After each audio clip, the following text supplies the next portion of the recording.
آج ایک بندہ چوری کرتا ہے، ڈاکے مارتا ہے، ظلم کرتا ہے، جور و تعدی کے بازار کو گرم رکھتا ہے، اپنی طاقت کے بل بوتے پر، اقتدار کے بل بوتے پر، اپنی اثر و رسوخ کے بل بوتے پر، اپنے منصب کے بل بوتے پر وہ کمزور کو دبا لیتا ہے، غریب کی گردن مروڑ دیتا ہے، غریب اس کے سامنے بات نہیں کر سکتا، اور ساری زندگی وہ ڈاکو، وہ چور، وہ بدماش، وہ غنڈا، وہ اشتہاری دندناتا رہتا ہے، اور اس کو نہ کوئی عدالت پکڑتی ہے اور نہ قانون اس کی گرفت کر سکتا ہے، اور نہ بستی میں، محلے میں، گلی میں اس کے سامنے کوئی آواز اٹھا سکتا ہے، اور کمزور ساری زندگی پسا رہتا ہے، اور مرنے کے بعد اس لیے وہ عدالت رکھی گئی ہے۔ اللہ تعالیٰ نے قرآن مجید میں ارشاد فرمایا قیامت کے دن کیا ماننے والے اور انکار کرنے والے دونوں، کیا ہم ان کے ساتھ ایک جیسا سلوک کریں گے؟ ما لکم کیف تحکمون، یہ تم کہاں سے فیصلہ لائے ہو، یہ بات تم نے کہاں سے گھڑ لی ہے؟ مرور زمانہ کے ساتھ جو مسلسل مشق ہوتی ہے تمہاری اس دنیا کے اندر، اس سے تم سمجھتے ہو کہ ایسا ہوگا، لیکن ایسا ہوگا نہیں۔ وہ ایک الگ نظام ہے، اور اس نظام میں آپ کو ایک ایک چیز اللہ کے حضور لے کے پیش ہونا ہوگا۔ تو کہا واتقوا یوما، اس دن سے ڈرو، لا تجزی نفس عن نفس شیئا، کوئی جان کسی جان کی جزا نہیں بنے گی، کوئی جان کسی جان کا بدلہ نہیں بنے گی کہ اس جگہ مجھے رکھ لو۔ کوئی بننا بھی نہیں چاہے گا، اگر کوئی بنانا بھی چاہے تو کوئی بننا ہی نہیں چاہے گا۔ یوم یفر المرء من اخیہ وامہ وابیہ، اس دن باپ بھی کہے گا کہ میں اس کا ذمہ دار نہیں ہوں، بیوی کہے گی میں اپنے شوہر کی ذمہ دار نہیں ہوں، بیٹا کہے گا میں اپنی ماں کا ذمہ دار نہیں ہوں، ماں کہے گی میں اپنی بیٹی کی ذمہ دار ہوں، اور وہ ایک دوسرے سے جان چھڑا رہے ہوں گے۔ جب ماں بھی جان چھڑا رہی ہوگی، بتائیے وہ دن پھر کس طرح نفسی نفسی کا ہوگا۔ آج کی تاریخ میں سارے لوگ میدان چھوڑ کے بھاگ جائیں، لیکن ماں جو ہے وہ جلتی ہوئی آگ میں بھی کود جاتی ہے اپنی اولاد کے لیے، لیکن وہ دن اتنا سخت ہوگا کہ ماں بھی چھوڑ دے گی، ماں بھی کہے گی یہ اس سے پوچھو، میں اس کی ذمہ دار نہیں ہوں۔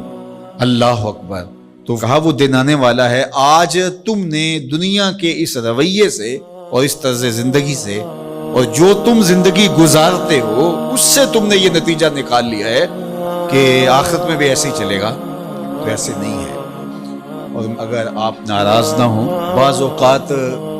خوش آمدی مریدین پیروں کو اس قدر کہتے ہیں کہ آپ تو بخشے ہوئے ہیں، آپ تو کامل ہیں، اور آپ تو پہنچے ہوئے ہیں، اور وہ سن سن کے بچپن سے جب آنکھ کھولتا ہے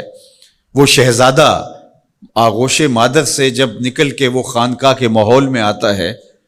تو وہ یہی سنتا ہے کہ یہ کوئی الگ مخلوق ہے، تو آہستہ آہستہ اس کی طبع کے اندر بھی یہ راسخ ہو جاتا ہے کہ مجھے تو کوئی پرسش نہیں ہوگی، میں تو شریعت سے، قانون سے، اخلاقیات سے مبرہ ہوں۔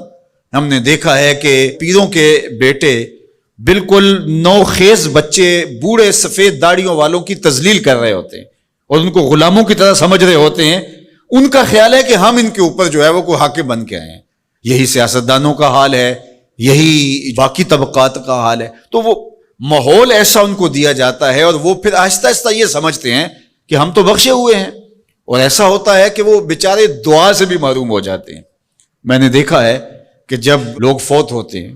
تو بالخصوص جو اس طرح کا ماحول ہوتا ہے وہاں، تو وہاں پیر صاحب کے لیے مغفرت کی دعا نہیں کی جاتی، ان کے وسیلے سے اپنے لیے دعا کی جاتی ہے۔ تو یار کیسی محرومی ہے کہ جو دعائیں مغفرت کی، غفران کی، باوجود کے پیغمبروں کے دامن پہ کوئی گناہ کا دبا اور داغ نہیں تھا، لیکن اللہ سے وہ استغفار بھی طلب کرتے رہے اور اپنے لیے غفران و رحمت کی دعائیں بھی مانگتے رہے۔ اصحاب پیغمبر، اولاد رسول سب یہ کچھ کرتے رہے، لیکن آج جو ہے وہ مجھے اچھی طرح یاد ہے کہ ایک دفعہ ہم کہیں فاتحہ پڑھنے گئے، بہت پرانی بات بھی نہیں ہے، کوئی 10 سال پرانی بات ہوگی، تو وہ جو صاحب فوت ہوئے تھے تو میں نے غفران و مغفرت کا کوئی لفظ کیا تو میری طرف بڑی تیکھی نظروں سے لوگ لکھنے لگے کہ یعنی کیا آپ ان کے لیے مغفرت کی دعا کریں گے؟ یعنی یہ تو بخشے ہوئے ہیں، میں اور آپ کسی کے لیے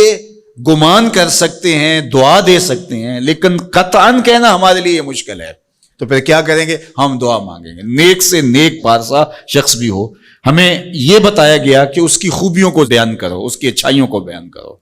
اس کے اچھے اعمال کا ذکر کرو اور اس کے بارے حسن ظن رکھو، لیکن اس کی مغفرت کے لیے دعا کرو۔